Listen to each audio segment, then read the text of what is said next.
영혼과 사귀라. 그런 말씀을 선포하고자 합니다.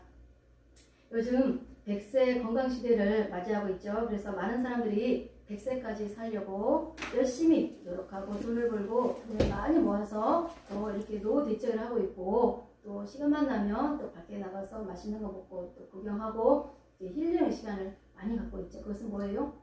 나의 인생의 미래, 나의 100세까지의 인생을 보장하고 준비하는 그런 타임이기 때문에 그렇게 하고 있겠죠. 그러나 누가복음 12장 20절에서 예수님이 이렇게 말씀하고 있습니다. 어리석은 자여, 오늘 밤에 내 영혼을 도로 찾으리니 그러면 내 준비한 것이 누구의 것이 되겠느냐, 이렇게 말씀하고 있는 것입니다. 우리의 생명은 이렇게 오늘 하루에 끝날 수도 있고 또 내일 모레 또 영원토록 100세까지 살 수도 있는 그런 생명이지만, 이 세상에 창조했을 때 우리의 생명은 유한적인 존재라는 것을 잘 알고, 우리가 오늘 하루가 얼마나 행복하고 얼마나 소중하고 얼마나 하나님께서 허락하신 그 하루인지를 다시 한번 깨닫고 하나님과 함께 할 수 있는 오늘 하루가 되기를 저는 간절히 원합니다.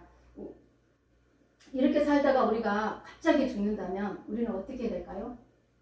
이렇게 갑자기 오늘 죽는다는가 내일 죽는다는가요? 아니면 쓰러진다는가? 그러면 나는 과연 지금까지 하나님 앞에 기도하고 찬양하고 열심히 충성했는데 우리가 생각하는 그런 믿음의 척도로 우리는 구원을 받을 수 있을까요? 하나님은 우리를 구원시키기 위해서 날마다 믿음의 행도를 우리를 통해서 함께 하셨는데 끝까지 우리를 붙드시고 우리를 구원의 역사로 이끌어 가실까요? 때로는 우리가 현재 나는 지금 죽으면 구원을 받을 수 있을까? 이런 것을 생각해 보지 않습니까? 저는 가끔씩 생각합니다.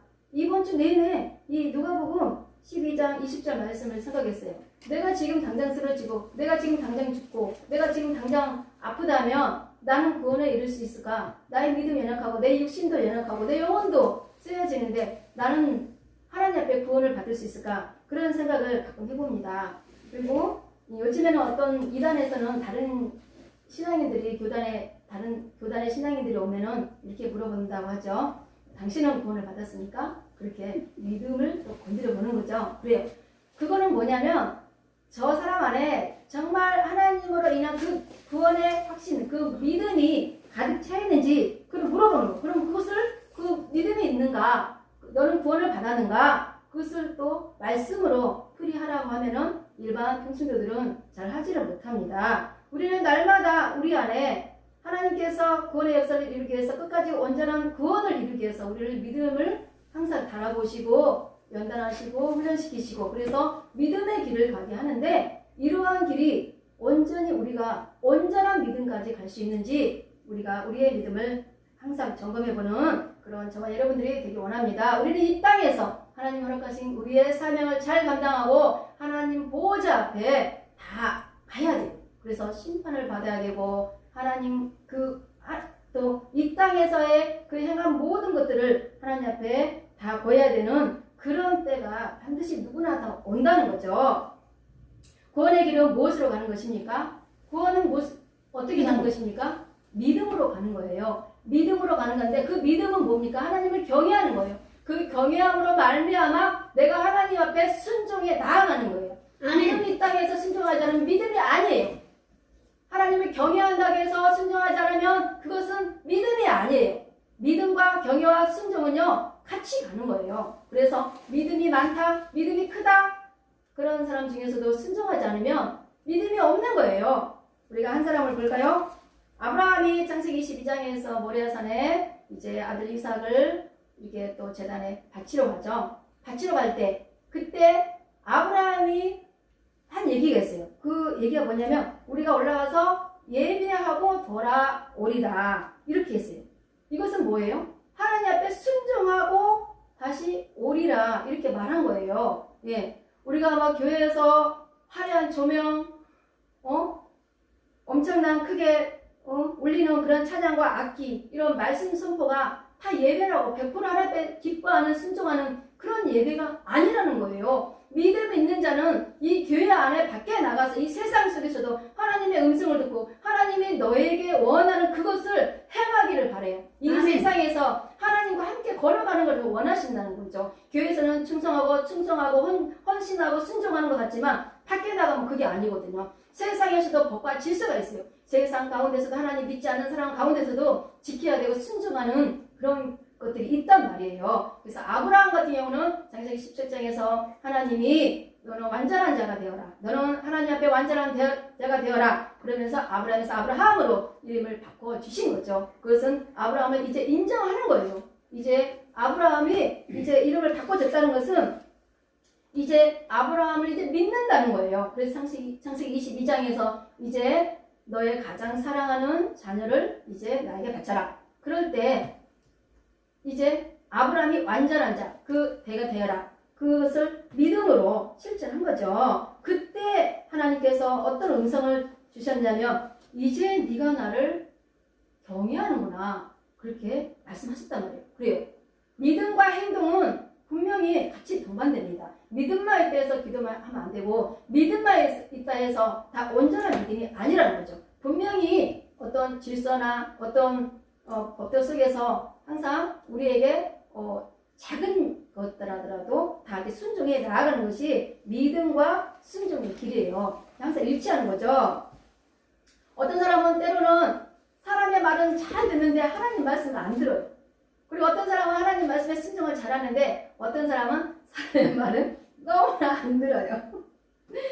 어떻게 보면 우리 자신을 좀 빗대서 말하는 것 같지 않습니까? 예. 성령의 사람은 자기의 생각을 버리고 성령이 이끄시는 그 조명 속에서 하나님의 이끌어가는 그 상황을 지켜보는 거예요. 아멘. 어떠한 상황 속으로 나를 이끌어 가시고 또 그 하나님 관점에서 생각해보고 하나님 입장에서 나의 그 상황을 맞춰보는 거죠. 그래서 내가 생각하고 기도하는 그런 응답들이 하나님 안에서 이 성령 안에서 맞는 건지 아니면 내 생각대로 내 마음대로 결정해서 하는 건지 우리가 다시 한번 우리의 믿음을 다시 한번 생각을 해봤으면 좋겠습니다. 우리가 살아가고 있는 이런 방식이 생명과 성령의 그런 법으로 살아가고 있는지 아니면 죄와 사망의 그런 방법으로 우리가 살아가고 있는지 우리의 믿음을 다시 한번 점검해보는 저와 여러분들이 되기를 원합니다. 여러분들은 가장 중요한 날이 언제입니까? 언제예요? 생일날. 생일날. 그럼 생일이면 1년에 한 번만 가장 중요한가요? 김 목사님은 가장 중요한 날이 언제죠? 지금. 맞아요. 지금이 제일 중요해요. 지금, 현재, 오늘이에요. 제가 항상 살아가는 방식이 그래요. 오늘 하루 순종하자. 오늘 하루 순종하고 충성하면 그 다음날 순종하고 충성하면 돼요. 저는 항상 걱정하는 것이 오늘하고 다음날이에요. 그래서 돈이 떨어져도 별로 걱정을 안 해요. 그리고 내일 계획을 별로 안 세워요. 그냥 내려놓고 그냥 편안하게 내 마음을 비우려고 항상 노력하는 거죠. 에베소서 6장 18절에서 사도 바울은 모든 기도와 간구를 하되 항상 성령 안에서 기도하라 이렇게 고면하고 있습니다. 여기서 나오는 기도와 간구가 뭡니까? 간구는 내가 주님께 원하는 것을 기도하는 거예요. 간구하는 거예요. 그래서 어떤 어려움에 처했을 때 그 문제를 극복하고 어떤 위기를 만났을 때 그 문제가 해결되고 그럼 편안해지잖아요. 나의 어떤 장애물이 없어지잖아요. 나의 어려움을 간구하는 거예요. 내가 원하는 것들을 간구하는 거예요. 그걸 기도를 할 수 있을까요? 그렇지 않아요. 기도하고 간구는 분명히 달라요. 기도는 뭐예요? 기도는 주님과의 친밀한 교제, 사귐이에요. 내가 전사님과 편하게 얘기하고 대화하고 밥을 먹고 어디를 가고 그러듯이 주님과 교제예요. 주님과 사귀는 거예요. 그런데 이제 전도사님 나하고 같이 있는데 계속 나의 요구만 계속 요구해요. 그러면 그거는 간구가 되겠죠. 그래서 우리가 간구보다는 이제는 기도 속에 주님 안에 깊이 들어가서 이제 주님과 사귀고 교제하는 그런 신앙의 단계까지 우리가 가야 될 줄 믿습니다. 여러분들은 지금 이 순간에도 성령 안에서 무시로 기도를 하고 있습니까? 아멘. 무시로는 뭐예요? 아무 때나 기도해라. 잠자면서도 기도하고 걸어다니면서 기도하고 밥 먹으면서 기도하고 성령 벌써 성령님이 우리 안에 들어오면은 우리와 하나로 연합이 되는 거예요. 그래서 하나가 되는 거예요. 그래서 무시로 성령 안에서 우리가 성령을 인식만 한다면 기도가 되는 거예요. 그래서 큰 소리로 아버지 내가 뭐가 필요하고요. 어디를 가야 되고요. 내가 아프고요. 무슨 문제가 생겼어요. 낱낱이 구하지 않아도 성령 하나님이 우리 안에서 임재했기 때문에 나의 외로움, 나의 고통, 나의 문제, 나의 기도들을 다 알고 있단 말이에요. 때로는 우리가 살아갈 때 우리의 필요함을 아시고 어떻게 누군가가 이렇게 줄 때가 있어요. 그럴 때 있죠? 세상 그럴 때 있죠? 예, 그래요. 우리의 필요를 너무나 잘 아시는 분은 사람이 아니에요. 아멘. 성령 하나님 우리 안에서 일을 하고 있는 거예요. 그래, 네가 아프니? 네가 괴롭니? 네가 외롭니? 네가 뭐 필요하니? 그냥 아는 거예요. 우리는 성령 하나님과 하나가 돼서 아버지 자녀로 살아가면 아버지가 다 주신다는 것을 알고 항상 성령 하나님을 인식하시기 바랍니다. 예, 주님과의 사귐 관계까지 가기까지 우리는 전적으로 성령님을 의지해야 되는 거예요. 루터는 우리는 진실로 구걸하는 사람이다 이렇게 말했어요. 구걸이요. 그 구걸이란 것은 내가 돈이 없어서 막 먹을 것을 구하고 돈을 구하는 그런 거지라는 게 아니에요. 그 뜻은 뭐냐면 영절 풀이하면 내가 가난해서 아무것도 할 수 없는 처지, 내가 아파서 아무것도 할 수 없는 처지, 내가 능력이 많고 돈이 많고 가진 것이 많아도 내가 하나님 앞에 아무것도 할 수 없는 연약한 존재라는 것을 다시 한번 깨달아야 돼요. 우리가 이 세상을 창조하신 그 하나님을 우리가 인식하지 못하고 살았는데 그래서 코로나가 왔는데도 다들 무력하잖아요. 이 문제 해결 못하잖아요. 이 정부도 아무리 똑똑하고 지혜롭지만 해결 못하잖아요. 이런 것처럼 우리가 하나님 앞에 아무것도 해결할 수 없다는 것을 우리의 연약한 무력함을 고백하는 거죠. 그것이 우리가 진실로 구걸하는 사람이 되는 거예요. 그걸 막 거지 행세 그게 아니에요. 전적으로 성령 의지하는 거죠. 우리의 마음이 비워지고 우리가 비워진 상태만큼 우리가 하나님 나라로 채워지는 거예요. 내가 얼마만큼 비워지냐에 따라서 하나님이 우리 안에 가득 넘쳐서 우리를 사용하시는 거예요. 그게 하나님 나라예요. 내가 돈으로 능력으로 하는 게 아니에요. 하나님 일은. 그래서 내 안에 하나님 나라를 소유하는 자 그는 정말 하나님을 소유하는 자나 마찬가지예요.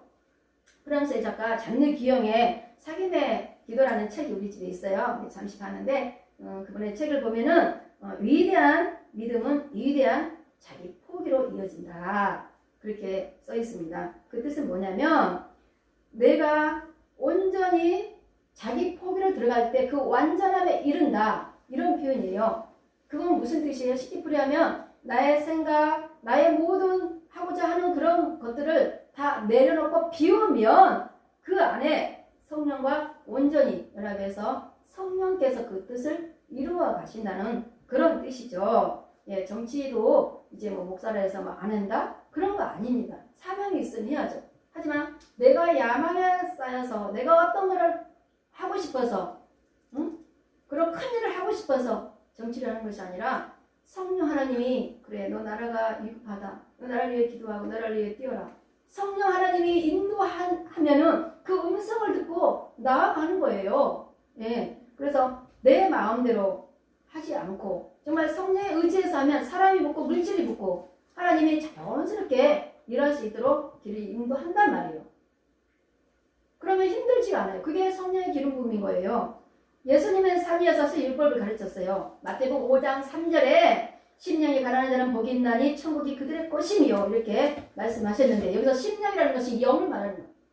예, 스피리트, 예, 곧 영혼을 뜻하는 거예요. 그리고 누가복음에서는 심령이라는 단어가 빠지고 가난한 자는 복이 있나니 하나님 나라가 너희 것이며 이렇게 써 있습니다. 그 가난이라는 그 어원을 표현하자면 돈이 없어서 쩔쩔매는 그런 가난 그런 뜻이 아니에요. 절대적인 극빈한 상태를 얘기하는 거예요. 그건 뭐예요? 내가 도저히 아무것도 할 수 없는 상태. 예를 들어서 지금 보이는 현상으로 말한다면 내가 단돈 10원짜리도 없는 상태.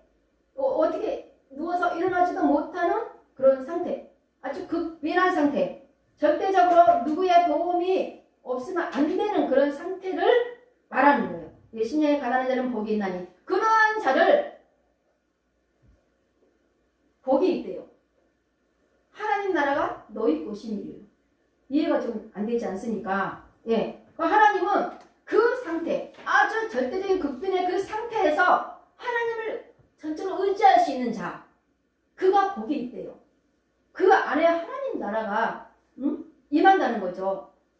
얼마나 큰 복입니까? 아멘. 예, 우리는 때로는 물질적으로 뭐 큰 부자가 아니고 돈이 없고 어떤 크게 성공하고 그런 거 없어도 우리 안에 우리 신앙이 가난해지면 우리 안에 하나님을 전적으로 의지할 수 있는 그런 힘이 생기는 거죠. 그것이 자체가 능력이고 지혜예요. 내 힘으로 하는 것이 능력, 지혜 아닙니다. 분명히 돈이 많아서 내가 할 수 있는 만큼 하는 것이 능력과 지혜 아닙니다. 예, 돈이 없어도 하나님 일을 세상 일도요 얼마든지 합니다. 하나님이 함께 하시면 사업도 맡아서 할 수도 있고 돈이 없어도 하나님이 얼마든지 할 수 있다는 것을 아시기 바랍니다. 우리가 성령 안에서 주님과 사귐의 단계로 기도 들어가면 우리의 죄, 허물, 우리의 갈 길, 우리가 해야 될 것들을 성령이 다 깨닫게 해주십니다. 그래서 우리가 해야 될 것이 뭡니까? 마음을 편하게 갖는 거예요. 마음을 내려놓는 거예요. 마음을 비우는 거예요. 내가 뭔가 하려고 하지 않는 거예요. 내가 뭔가 하려고 기도를 했다가 하나님이 하루 이틀 3일 가도 일을 안 하셔. 그럼 내려놓는 거예요. 저는 그런 법칙을 많이 알았기 때문에 지켜봐요. 뭔가 하고 싶은데 하나님이 정말 그런 일을 하시나? 저는 심부름꾼이기 때문에 하나님의 소유이기 때문에 하나님이 하고자 하는 대로 저는 그냥 이끌려 따라가는 심부름 역할만 하는 거죠. 그것이 곧 성령의 사람이에요. 그게 주님과의 친밀한 사귐의 단계까지 들어가는 자들이에요. 그들은 하나님 일 크게 일하지 않아도 행복하고 기뻐요. 그 단계가 뭐냐면 주님 안에 누리는 거예요. 주님과 사귀는 거예요. 그 단계까지 여러분들이 들어가길 원합니다. 구원의 길을 선택하는 자는 하루하루 그 성령의 음성을 듣는 거에 초점을 맞춥니다. 내일 뭐하지? 모레 뭐하지? 이번 주에 무슨 일 하지? 아무 계획도 아무 음성도 환상도 어떤 말씀도 안 주실 때가 있어요. 그럴 때는 어떻게 해야 됩니까? 우리는? 그럴 때는 마음을 비워요. 마음을 비우고 성경 읽고 내가 내 사적인 일을 하는 거예요. 그러면 성령이 또 시키는 거예요. 우리는 하루하루 성령의 음성을 듣고 그 초점에 맞춰서 우리가 움직이는 그런 하나님의 신실한 자들이 되길 원합니다. 온전한 구원에 이르기 위해서는 끊임없이 주님의 사귐 속에 들어가야 끝까지 우리가 구원함을 받는 거예요. 구원에 대해서 잠시 살펴볼까요? 저는 예수님의 구원은 예수님만 믿으면 우리가 영원히 구원받는다고 합니다. 그런데 재림 예수 때는 어때요? 우리가 재림 예수님을 만나면 육과 영원히 같이 구원을 받는 거예요. 그래서 이제는 명예나 재물이나 어떤 눈에 보이는 가시적인 문제에 대해서 어떤 목표를 삼는 것이 아니라 이제는 내 인생에 대해서 나의 구원에 대한 문제에 대해서 심각하게 고민하고 심각하게 기도해보고 심각하게 이 인생의 문제를 크게 봐야 됩니다. 이 구원의 문제가 얼마나 큰 문제인지 우리가 열심히 살고 열심히 노력하고 열심히 좋은 일하고 그랬는데도 하나님은 그 사람을 버려버릴 수가 있다는 거죠. 이 세상에서는 쓰임받지만 육과 영원히 구원받는 그런 단계에서는 내가 너를 모른다 그렇게 할 수 있다는 거죠. 그럼 육과 영원히 같이 구원을 받는 자들은 어떤 사람들입니까? 요한계시록 14장 보면 14만 4천 입맞은 사람들이 나옵니다. 하나님 보좌 앞에 내 생물과 장로들 앞에서 새 노래를 부르는 자들을 보면 땅에서 속량을 받은 14만 4천 밖에는 능히 이 노래를 배울 자가 없다는 말씀이 나옵니다. 그들은 누구입니까? 순결한 자, 어린 양이 어디로 인도하든지 따라가는 자, 사람 가운데에서 속량을 받은 자들입니다. 이들은 완전한 구원에 이룬 자들이죠. 그리고 네 번째로는 입에 거짓말이 없고 흠이 없는 자들이에요. 이들이 육과 영원히 같이 구원을 받는 14만 4천 그 명에 속하는 입맞은 자들이에요. 예, 쉬운 말로 깨끗하고 하나님과 예수님과 동행하는 자, 구원받은 자만이 천상에서 새 노래를 부를 수 있다는 거죠. 그들이 누구입니까? 예수님의 어린 양과 결혼한 신부들이에요. 예. 그럼 어린 양이 어디로 인도하든지 따라가는 자는 어떤 사람일까요? 예수님과 항상 동행하는 자예요. 성령의 음성을 듣고 성령의 인도함 받아 따라가는 자들이에요. 예수님이 어떤 길을 갔습니까? 꽃길을 가고 영원의 길을 간 거 아니에요. 험한 십자가 길, 골고다 길을 갔어요. 외로운 길을 갔어요. 그런데 우리는 어때요? 예수님은 자신을 포기하고 그 길을 갔는데 우리는 우리 자신을 포기하지 않으면 절대 예수님과 동행하는 삶을 살 수 없다는 거죠. 십자가의 삶은 살 수 없다는 거죠. 십자가 삶은 뭐예요? 나는 죽고 예수 그리스도와 함께 사는 삶이거든요. 현재 내가 가는 길이 구원의 길인지 멸망의 길인지 우리는 날마다 구별할 수 있는 분별의 은사를 우리가 받아야 돼요. 어디를 가든지 누구를 만나든지 무슨 일을 하든지 내가 이거 해야 되나? 말해야 되나? 저 사람 만나야 되나? 어떻게 되나? 분별의 은사를 받아야 돼. 무조건 잘해주고 무조건 만나고 무조건 어디 가면 안 돼요. 네. 그 얼마나 시간 남기고 자기 영혼에도 손해를 보고 여러 가지로 손해를 보는 일이 얼마나 많습니까? 요한계시록 14장 5절을 보면 거짓말이 없고 흠이 없는 자들이 천상에서 새 노래를 부른다고 이렇게 나오죠. 네. 레위기 21장 21절을 보면은 제사장 아론의 자손 중에 흠이 있는 자는 나와 여호와 앞에 제사를 드리지 못한다. 화제를 드리지 못하고 또 휘장 안에 들어가지도 못하고 제단에 가까이 가지도 말라. 이런 말씀이 나오죠. 그렇습니다. 구약에서도 흠이 있는 자는 하나님 앞에 가까이 나아갈 수가 없었어요. 흠이 있는 자는 가까이 나아가면 쳐 죽였죠. 우리 아가서 4장 7절을 보면은 부귀영화를 다 누린 그 통일 왕국 시대에 솔로몬 왕이 딱 눈이 띄고 너무 사랑하는 여인이 있었어요. 누구냐면 술라미 여인이에요. 술라미는 포도 농사를 짓는 농사꾼이에요. 농사꾼. 그런데 뭐라고 표현하냐면 4장 7절을 보니까 나의 사랑 너는 어여쁘고 아무 흠이 없구나. 흠이 없다고 그래요. 정말 술라미 여인이 흠이 없었을까요? 흠이 있어도 술라미 여인이 너무 이쁘기 때문에 흠이 없다고 그렇게 표현하는 거예요. 솔로몬 왕은 그 많은 왕비가 있었잖아요. 왕비가 있는데도 농사 짓고 햇빛 그을리고 시커먼 그 농사꾼 여인이 좋아했단 말이에요. 이런 것처럼 솔로몬 왕이 술라미 여인을 아무 흠이 없다고 사랑한 것처럼 우리 아버지가 우리를 너는 흠이 없는 자야. 너는 새하늘 새 땅에서 나와 함께 노래할지야. 이렇게 천상의 노래를 듣는 자로 우리를 인정할까요? 우리를 들림받게 할까요? 아멘. 우리를 받아줄까요? 우리를 만나줄까요? 우리를 선택할까요? 우리는 모든 사람들이 흠이 없는 사람 한 사람도 없어요. 그래서 구약에서는 율법을 잘 지키면 흠이 없다고 할 수 있으나 한 사람도 지킬 수 없는 것이 율법이기 때문에 율법으로는 우리가 구원을 받을 수가 없어요. 그래서 율법을 그렇게도 강조하면서 그 율법을 지키지도 못하는 그 서기관들과 바리새인들에게 예수님은 이렇게 말씀하죠. 아름답게 너희들은 겉모습은 보이지만 너희들 속에 죄가 가득하도다. 너희들 속에 죽은 사람의 뼈와 모든 더러운 것이 가득하도다. 이 회칠한 무덤 같으니 그렇게 말합니다. 너희들도 천국문을 닫고 못 들어가고 다른 사람들도 못 들어간다. 너희들 때문이야. 바로 율법을 가장 좋아하는 너희들 때문이야. 이렇게 말하는 거예요. 그래서 예수님이 이 땅에 율법을 펴놓으시 아니라 율법을 완성하러 오셨고 예수님이 죽으시고 성령 보혜사가 우리 안에 들어와서 우리 안에서 교제하는 거예요. 우리 안에 교제하고 우리 만나준다는 이 자체가 얼마나 큰 축복인지 모릅니다. 우리가 우리를 완전한 온전한 구원의 길로 이끌기 위해서 성령 보혜사님이 우리에게 오셨어요. 우리는 날마다 성령 안에서 기도하며 우리의 믿음이 날마다 쇠하지 않고 흔들리지 않고 무너지지 않도록 날마다 성령 안에서 믿음을 단련해야 돼요.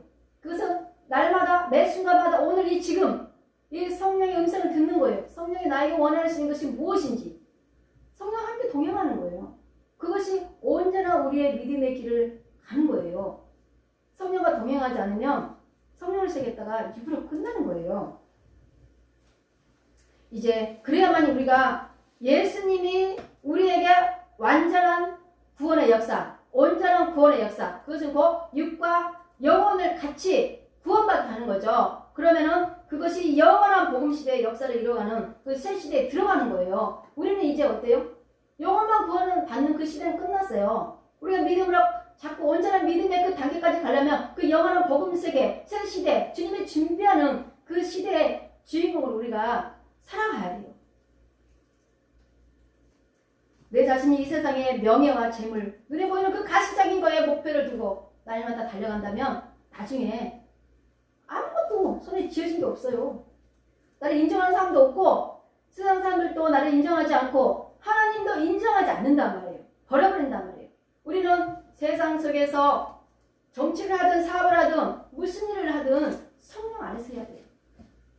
매 순간, 매 초 성령 안에서 일을 이루어 가야만이 하나님이 그 사업을 통해서 그 일을 통해서 우리를 영원한 복음의 시대, 새 시대로 우리를 이끌어 간단 말이에요. 우리가 가야 할 곳은 어디예요? 그냥 천국. 그래요. 이웃과 영혼이 함께 구원받을 수 있는 그런 구원의 길로 우리를 인도하시기 위해서 하나님이 오늘도 우리를 부르시고 이렇게 예배를 드리게 하시는 거예요. 우리는 이 영원한 이 복음을 이제는 전해야 되겠죠. 나만 영원한 복음을 듣고 나만 믿음으로 성장하는 것이 아니라 믿음에 실족해 있고 아프고 힘든 자 영혼들을 일으키고 그들을 위해서 기도하며 함께 손을 잡고 가야 되겠죠. 그래서 우리가 건강도 튼튼해야 되고 또 우리 영혼도 강건해야 되고 그래서 항상 우리 자신이 가장 중요하다는 것을 잊지 마시기 바랍니다.